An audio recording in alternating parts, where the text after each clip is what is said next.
What is that one piece of advice you would give to anyone who is looking to find love or to go into a romantic relationship? Leave them down in the comment section below. Here are 3 important things I'm going to tell anyone who is looking to find love, whether you're male or female. The first one is to believe people when they tell you who they are or show you who they are. If you meet someone and he or she says, I'm not looking to get married, I'm not looking for anything serious, please believe them. Don't assume they're going to change their mind after a couple of days with you, or they're going to change their perspective of marriage just because they've met you. If they've said to you from the beginning that they just want a friend, take that as seriously as it is. If you're not just looking for friendship with them, that's your cue to run away. It might also not be what they've said. It could be the attitude they're showing you. They're inconsistent. Today it looks like you guys are blowing hot and you guys are moving towards the altar, and tomorrow it looks like you don't know if you're a friend or you're an acquaintance. You don't know where you stand. That sort of attitude is also telling you that this person is probably not looking for the same things you're looking for, and that is not the time for you to convince yourself that they need time. They don't need time. They definitely don't need time. But when you start tolerating and making excuses that, oh, they need time, they just need to understand me better to fall in love with me, you're just setting yourself up for a huge disappointment. You don't need a PowerPoint presentation full of red flags before you know that this is not what I'm supposed to be doing. A quick story time. I met this guy. He was a Christian. He served in his church, and there were other things about him that kind of ticks the boxes for me. So one of the days we got talking. I can't remember what the conversation was really about, but then I was like, oh, you Jesus boys, you guys do XYZ. And then he's like, I'm not a Jesus boy. I'm like, hold up.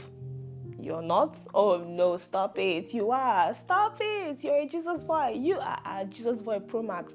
You that you're in church, you that you're serving in church, you that you always go to do this and this for your local church, you that you're always. And it was like, I'm not a church boy. Forget all of that. And it was difficult for me to understand that this guy was actually serious. And you would think that for someone who is very serious about getting married to a God-fearing man, that should signal a red flag to me. But no, it did not. I was convincing myself that no, he is definitely a church boy. Forget this thing he's saying. He's just trying to be humble. He is just trying to be, these church boys, they don't like to show themselves. That is what I was doing, as if to say I know him more than he knows himself. But as we got talking, I now realized that, he's really not. I feel like if I had believed him the first time, I wouldn't have wasted my time and engaged him to the point where he started showing me truly that he's not really what I think he is. Because I really wanted him to fit so badly into that label, I convinced myself to see the things he was doing as pointing me in the direction of him being a church boy. That's one thing you need to be aware of. Sometimes people have the potential to be something, but because we like other aspects of them, we try to force them to fit into that label because of the potentials they have. The advice here is, if someone tells you something that doesn't tally with what you want for yourself, or if someone is showing you signs that you guys are not headed in the same direction, take it seriously. At least for the first time, someone is telling you they have a particular bad habit, take it seriously.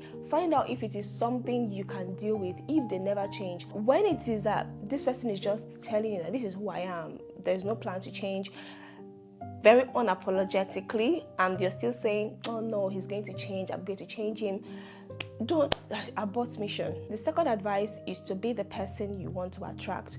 Don't just go about deciding the type you want when you're not even your type's type. If you want your type to want you, then you have to be your type's type. You cannot be a walking red flag and you're actively searching for red flags in someone else. You cannot be a toxic person and be desiring and wanting someone who will love you exactly the way you are without you desiring to change. You want a God-fearing person, be a God-fearing person too, because you have to show the fruits that will make someone who is God-fearing want to be with you as well. If you're not showing those fruits, someone who is truly God-fearing will not find you as a right fit. You want someone to love you intentionally. You too, be intentional in the way you express love. You want someone who will be 100% committed to you, but you're out there having 2-3 partners at the same time and saying you're just keeping your options open. You want someone who is emotionally stable. How emotionally stable are you? You want someone who is secure in himself and is confident. Have you healed your insecurities? And don't make the mistake of trying to pretend to be that person just to attract them, because it's definitely going to backfire. Think about who you want to be and prepare yourself for that kind of person. I know they say opposites attract, but personally, I don't think it applies to principles and values. Yes, when it comes to personality, yeah, opposites can attract, but the core values, the core principles, the belief systems, you guys have to at least significantly be compatible in that area. Another piece of advice I would give is to make the effort to understand yourself a little bit better before you go into a relationship.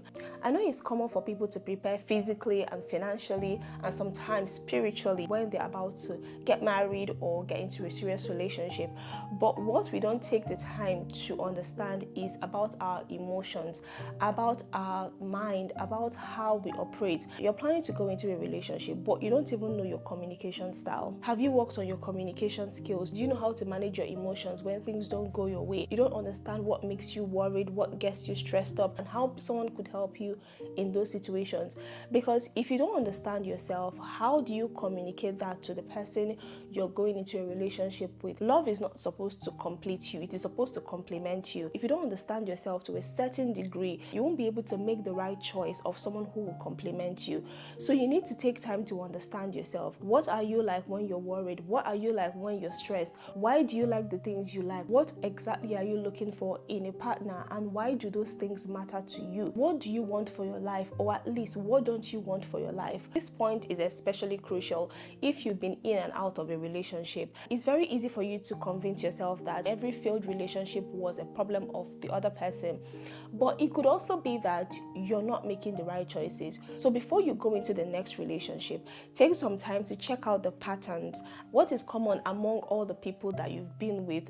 What made you like them? What attracted you to them? And are those things the right things you should be looking at when looking for someone to get married to or someone to go into a relationship with? When it comes to understanding yourself, one thing I would highly recommend is for you to take God seriously. God has the blueprints to your life, and you cannot truly understand yourself without going to the person who has created you. So take your walk with God seriously. It doesn't matter at what phase of your life you're in. You're not too young, you're not too old. Take God seriously, and it's not solely for the sake of a relationship, but at least for the sake of finding out who you're supposed to be. It helps you to truly understand what your life should be about, where it's headed, and what you need to be doing to get there. You're in a better position to attract the kind of people who will help you to get there. Another thing you can try to do is to journal some things that are happening in your life on a day-to-day basis. What happened?